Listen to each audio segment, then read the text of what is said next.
Hello, नमस्कार। सबका पुनः स्वागत है।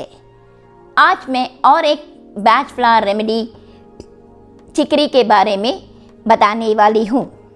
मनुष्य का स्वभाव स्वार्थी शुरू से ही रहा है और दुनिया की तरक्की का कारण भी यही रहा है।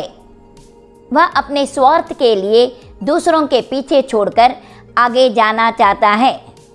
इसी मकसद या स्वार्थ के लिए वह दूसरों के साथ प्यार का ढोंग भी रचाता है और यह जाहिर करता है कि वह बिना किसी मतलब से जन सेवा कर रहा है, परंतु वह जो भी काम दूसरों की भलाई के लिए करता है उसमें अपना स्वार्थ भी छुपा रहता है।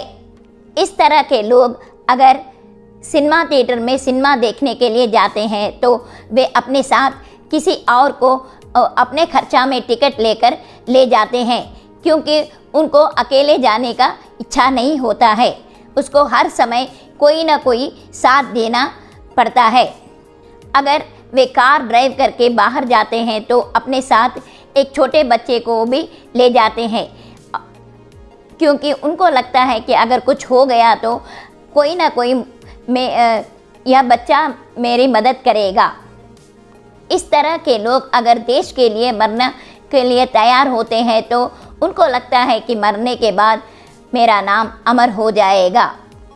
इस तरह के लोग अगर सभा या सोसाइटी में जाते हैं तो उनको यह लगता है कि सभी का ध्यान उनकी तरफ होना चाहिए, इसके लिए वे कोशिश करते रहते हैं। अक्सर हम घर में भी देखते हैं, अगर बड़ा बच्चा है और दूसरा बच्चा पैदा होता है तो बड़ा बच्चे को लगता है कि उनके मम्मी पापा उसको उतना प्यार नहीं करते जितना पहले करते थे।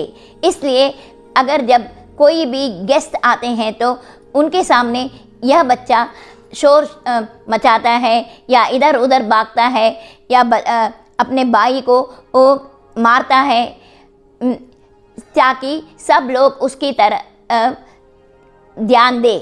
इस तरह के बच्चों को अगर हम चिकरी देंगे तो इसका यह स्वभाव बदल जाएगा। एक मनुष्य को नौकरी में ट्रांसफ़र हुआ और वे अपने बच्चों को और बीवी को छोड़कर दूसरे गांव में जाना पड़ा। वे उनको नहीं ले जा सकते थे क्योंकि बच्चों का पढ़ाई ख़राब हो जाएगा, इसलिए वे उनको छोड़कर जाने के लिए तैयार हुए। लेकिन जब दिनों नज़दीक आने लगे तो उनको बहुत दुख होने लगा और वे बार बार उनको छोड़कर जाने की इच्छा नहीं होती थी। इस तरह वे प्रकट करते थे कि मैं तुमको सब कुछ छोड़कर जाना चाहें, लेकिन मुझे अच्छा नहीं लग रहा है। और जब वे आखिरी दिन आया तो रोना भी शुरू कर दिया और फिर किसी तरह वे अपने दूसरे गांव को गए। वहाँ भी उनको अच्छा नहीं लगता था। रोज़ रात को अपने बीवी और बच्चों के साथ फ़ोन करके उनके पूछताछ करते रहते थे, क्योंकि इस तरह के लोगों को अकेलेपन में नहीं रह सकते। उनको ऐसा लगता है कि कोई ना कोई उनके साथ रहेंगे तो अच्छा होगा। एक विधवा माँ अपने बेटे की शादी कर देती है और बहू आने के बाद उसको ऐसा महसूस हुआ कि अपना लड़का उससे अब उतना प्यार नहीं कर रहा है जितना वह पहले करता था। उसको ऐसा लगा कि मैंने उसके लिए कितना क्या कुछ नहीं किया और बदले में वह मुझे क्या दे रहा है। इस तरह के उसे महसूस हो रही थी। एक लड़की को मेरे पास लाया गया और उन्होंने कहा कि यह लड़की अभी कुछ भी नहीं करती है, वह स्कूल नहीं जाती, खाने के लिए भी उसका इच्छा नहीं होता है।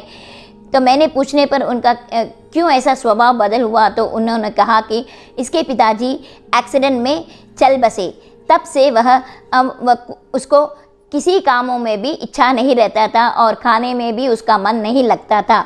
बस हर समय उदास ही रहती थी, क्योंकि वह अपने पिताजी को बहुत मिस कर रही थी और वे उनके पिताजी के बिना न रह सकी।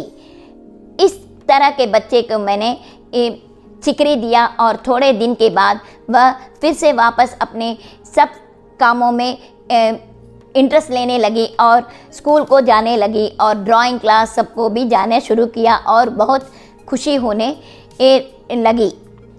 अगर दादी माँ अपने पोते को वो नज़दीक बुलाती है तो वह पोता कहता है तुम अगर चॉकलेट दोगी तो मैं तुमको किस करूँगी। तो ये एक चिकरी टाइप का बच्चा रहता है। चिकरी बच्चे ही ऐसे बोलते हैं कि मुझे यह करेंगे तो मैं यह करूँगा। ये अनकंडीशनल लव नहीं है, उनका एक कंडीशन है, अगर आप ये करेंगे तो मैं ये करूँगा। अगर आपको मेरा वीडियो अच्छा लगा तो प्लीज़ लाइक, शेयर और कमेंट कीजिए। अगर पहली बार मेरे चैनल पर आ रहे हैं तो सब्सक्राइब कीजिए और बेल बटन को दबाइए ताकि जब जब मैं वीडियो डालूँगी आपको नोटिफिकेशन मिलता रहेगा। धन्यवाद।